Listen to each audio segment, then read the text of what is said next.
Ηλαρινιού, καλησπέρα. Δεν ξέρω αν έμαθες τα τελευταία γεγονότα, αλλά είχαμε αποχωρήσει στο τελευταίο Survivor. Όπως καταλαβαίνεις, ήταν μια αναπάντηχη υποχώρηση, γιατί κανείς δεν περίμενε να φύγει ο Ντίνος Ντάνος Ντάκους που βγήκε του Ντάκου.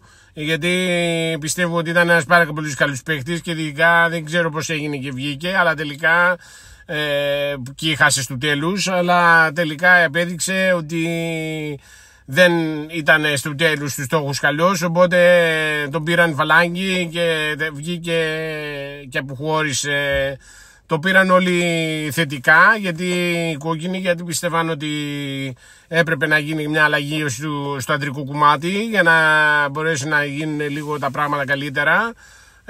Θεωρητικά όμως ήταν μια αναγκαστική κίνηση και πρακτικά, διότι όπως ξέρουμε, εκτός από τη Ζαλάκα και την Αγγελίνα Σιμίνα Τρουμπίνα, όλες οι άλλες είναι για τα γκλάβαρα.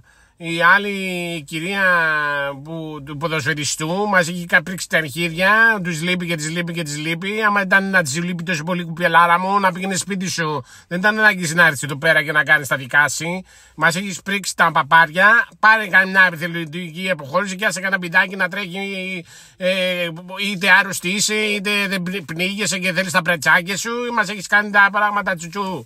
Λοιπόν, τέλος πάντων, έχουμε την Κυριακή μεγάλο παιχνίδι, γιατί όπως έχουν δείξει στα σχόλια, θα έχουμε και πιχταρά να μπαίνει μέσα στο παιχνίδι, γιατί ο Ατζούν φέρνει ομάδα ποδοσφαίρου τρελή να γίνει ένα ωραίος αγώνας και τρελό υπαθλό. Ξέρω το υπαθλό, γιατί έχω μάθει τα από τα spoiler και από τις πληροφορίες που παίρνω.